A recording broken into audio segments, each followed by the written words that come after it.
Okay. Come back to this. All right.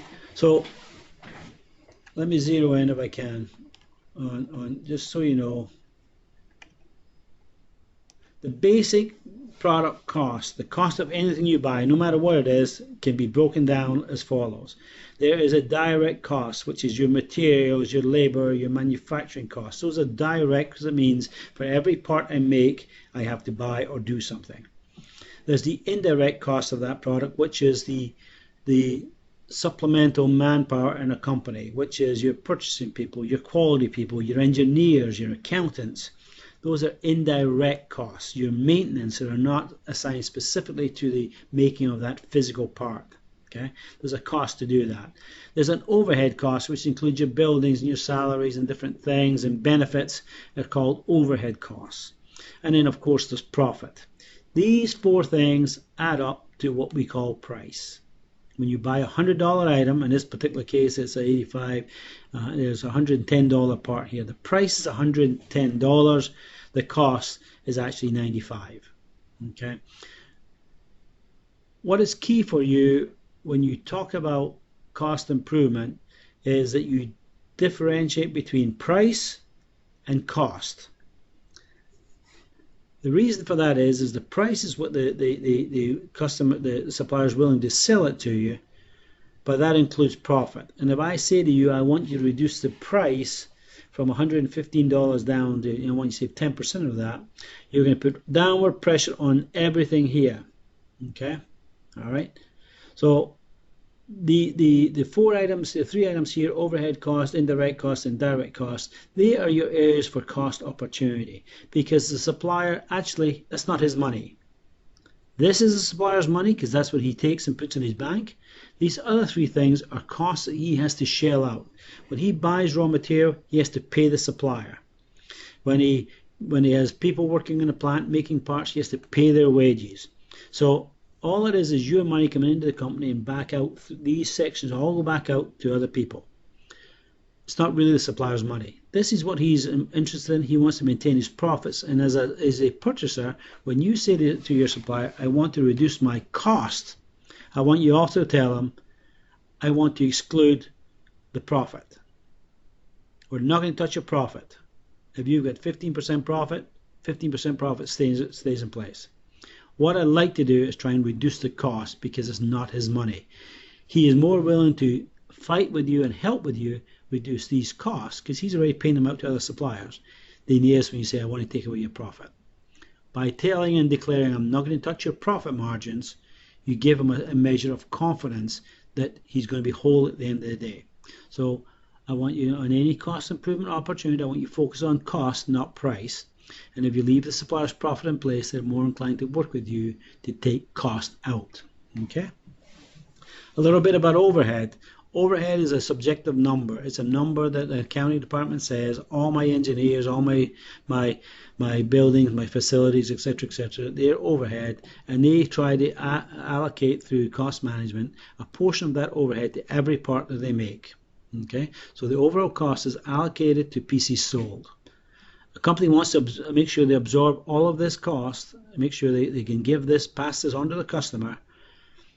So, for example, if you had $1 million of overhead costs and you sold 100,000 parts, essentially each part would have $10 worth of overhead in it. Okay, it's just a simplistic example, but this overhead cost is allocated against all products, all customers. So therefore they minimize. It's not usually a big number. In this particular case, it's 10% of this number. It could be less than that. But essentially, what I want you to understand is that happens. It's in there. It is a cost, but it's also allocated out. Okay? Right. So what happens? So that's just basic cost of a part. That's just simple cost 101. You should have got that in accounting when you went through that. Yeah, I know you're not cost accountants, but this is roughly what a cost is. All right, now I want you to look at the impact of rationalization.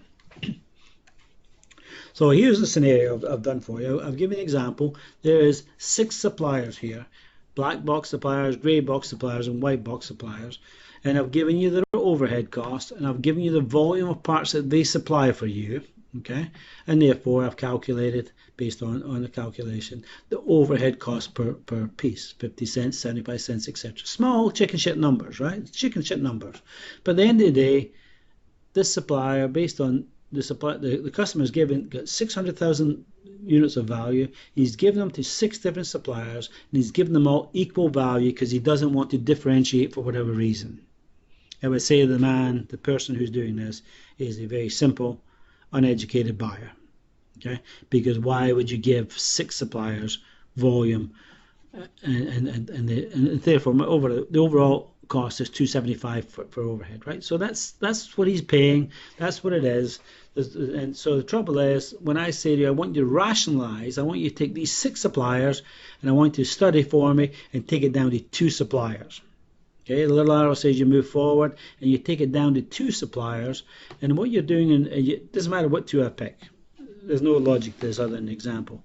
So I decided I'm going to keep supplier 1 and supplier 3. One's a black box and one's a grey box. Okay, but the grey box, I want to actually, he's very capable of doing it. So what I want to do is to take my same 600,000 pieces here to here, same number, and I'm going to give it to 2 suppliers versus 6. 2 suppliers versus 6. Okay, so that's why the volume goes, and I'm going to decide 2/3 going to this supplier and 1/3 is going there. Why? Actually, because his overhead rates are cheaper. But essentially, if I do that, I do a couple of things.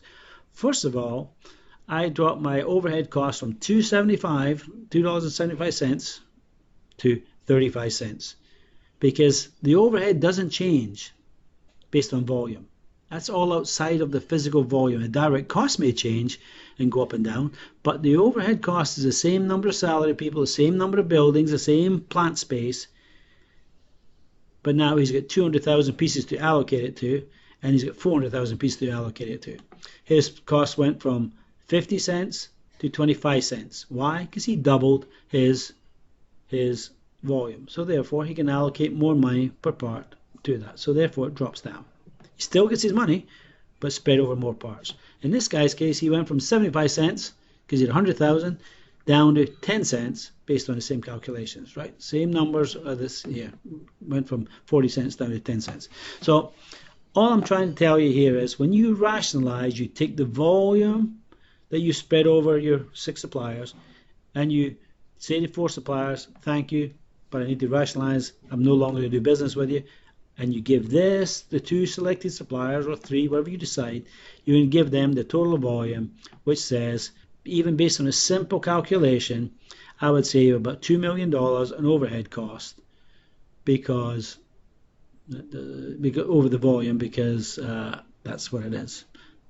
And when I look at $600,000 at 275, that says that, based on this number here, I can save about $2 million. Okay, because the total impact of overhead here is 1.6 million. The total impact of cost here is 200,000. Therefore, the savings. It's not. That's a little bit different. That really shouldn't be. Just going to see that. Hold on. That's not the right number. I-23. No. It should be. Sorry. This should be. Yeah, this is wrong. This really should be 1.4 million, and I'll change that calculation properly. But the bottom line is, when you rationalize, you save overhead, and therefore you put that savings on the table. Okay, that is the impact of rationalization. It's why you should rationalize, to reduce your costs, and it happens every time you do it. The supplier will tell you there's no change in the price. Bullshit, because he's got more units to allocate cost to, and you can do that. So automatically you should have a cost reduction. If you do nothing else, you should get a cost reduction. Okay.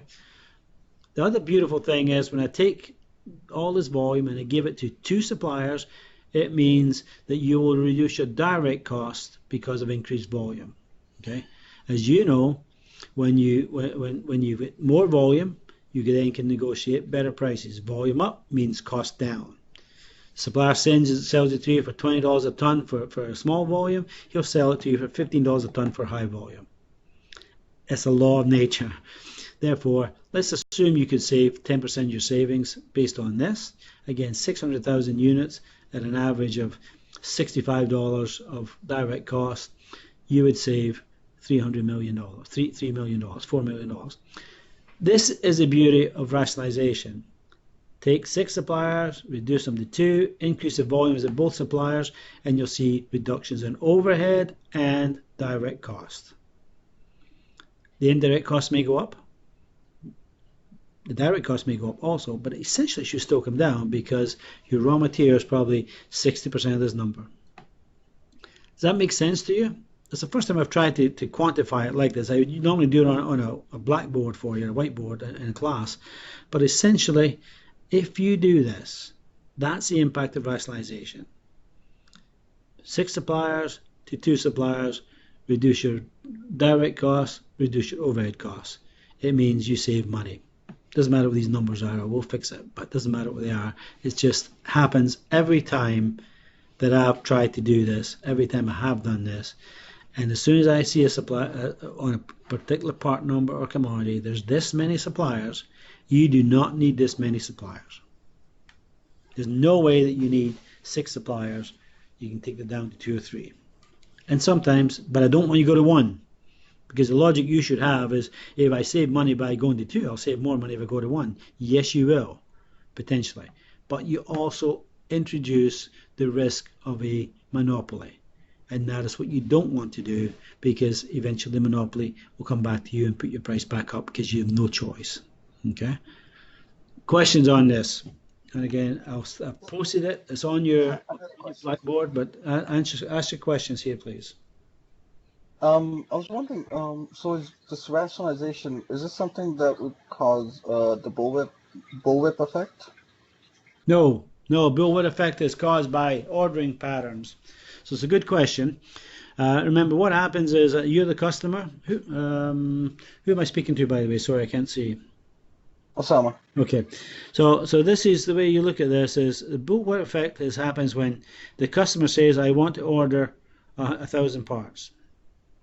He sends the order of 1,000 parts to the tier 1 supplier, who says, "I've got an order for 1,000 parts. I better be on the safe side. I'm going to make 1,200 parts." So he then orders to tier 2 1,200 parts worth of material. But he's going to make inventory just to protect himself, to make sure the customer never fails. So then the tier 2 gets the 1,200 parts, and he says, this is a good order. I'm going to build some more of these just to make sure that I can protect my supplier, my customer.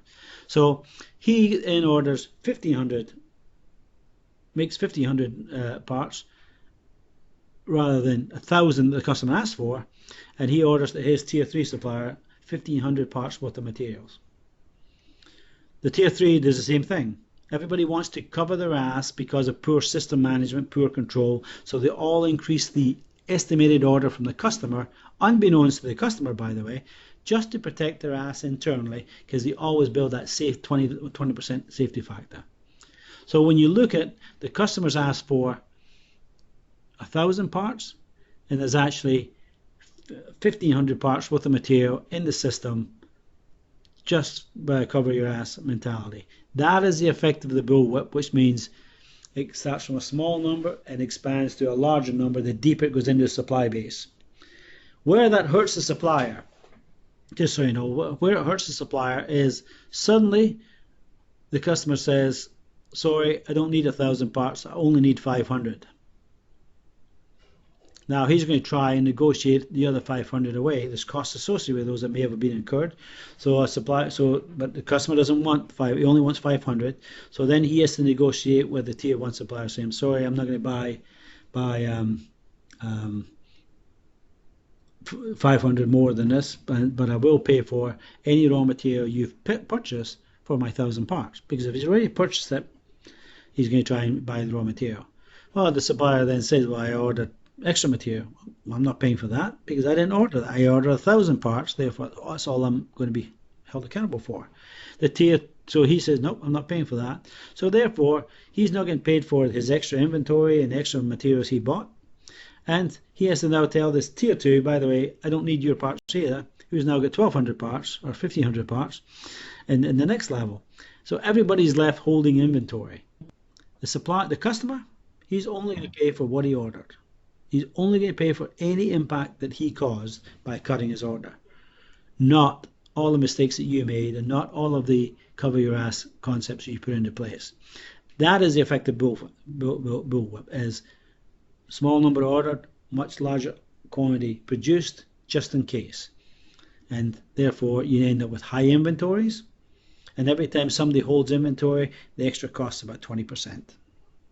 Okay, that's what they say the cost of inventory is, about 20% over and above the cost of your product, because you put stuff in an inventory a warehouse that may never move.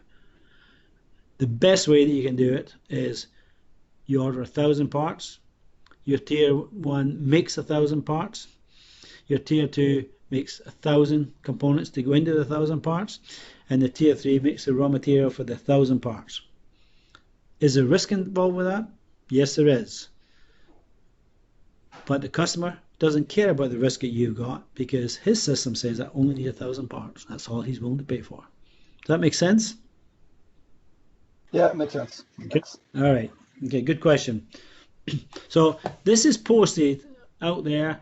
The fact I've recorded this it'll allow you, when you talk about rationalization, to, and I've called it the illustration of rationalization. I want you to just realize this is what it means. Take large number of suppliers down to smaller number of suppliers. You automatically save on overhead and most likely indirect cost. It is your easiest method of saving money when you look at improving your costs. The supplier will say to you, I can give you a better price if you order more parts. You know that already. If you buy 3 TVs, you'll get a better deal than if you buy 1 TV. We all agree with that? So therefore, 1,000 parts, you can do the same thing. Take my 1,000 parts and spread it over 2 suppliers, and I should see an increase because I've increased the volume. It's a guarantee, and this is why we rationalize. First of all, it's not effective to manage all these suppliers. Easier to manage these suppliers. Okay, so I've taken this a little bit further. I'll correct this number, by the way. But essentially, this is the savings you get. But that also says now I can optimize these 2 suppliers. Right? I can optimize these 2 suppliers, not 6 suppliers, 2 suppliers. So the ability to optimize them. And by the way, I'm going to optimize this one first, because you get the higher volume, and we optimize this one second. All right, and that's where you start to see your savings, because when you optimize, you attack everything in the cost bucket here, just the cost section, remember, not the profits. Leave the profit alone. And by the way, you actually save money here too, because most suppliers are not smart to realize their profit margin is 15%. They still get to keep the 15%, but 15% of $90 is not as much as 15% of $115. So you still save on profit also. Okay? Very important concept, and if you take nothing away from this course, I want you to take this away. Rationalization saves you money, saves you headache, allows you to optimize a smaller number of suppliers, allows you to increase your cost savings. Guaranteed. And out of my lifetime, I've probably been involved in $500 million, if not more, in savings by doing this type of thing. Very effective lesson for you. Remember it well. Listen to the audio attached to this now, and you'll understand how you do it as you go into your career. This is very important, rationalization and optimization. Okay, questions? Since you said it's really important, is there like an exercise you could do to practice this kind of thing? No, actually not, but it's a good idea for an assignment maybe. But you have to actually recognize that for me to do an exercise, I can give you some scenarios and you can work your way through this. I might actually do that for you, because it is important that you see the impact. The trouble is you're dealing with just calculations and numbers. I would have to make up numbers and do that. But you have to know that as a buyer, anytime you increase volume, you should be looking for a cost reduction to a certain extent. Okay. If I make the volume too high, there may actually be an increased cost, because if you look at the productivity graphs, the manufacturing cost graph, it's like a U-shaped graph. The more you increase, the more the price drops down until it gets to the bottom of the curve, and then you realize you have to build more plant, you have more equipment, you have to add more people, and the cost goes back up again. So there's a sweet spot that at the bottom of that curve is we're all trying to get to. And I should really put that cost curve out there also for you. But it'd be difficult to do an exercise in this unless I churned up a whole bunch of facts. It'd be a good idea to do it on a midterm exam, but I won't do that because you have to do a lot of calculations, and I think that would be unfair. Understand the concept. Understand that this example shows you how what the impact can be, and we'll go from there. But I think if I give you an exercise, it'll be good for you, and I might do that. Let me think it over. Okay. Good question, Butts. Good question. Any other questions? Okay, let me save this portion, and then we'll go on to the last portion, which is rationalization.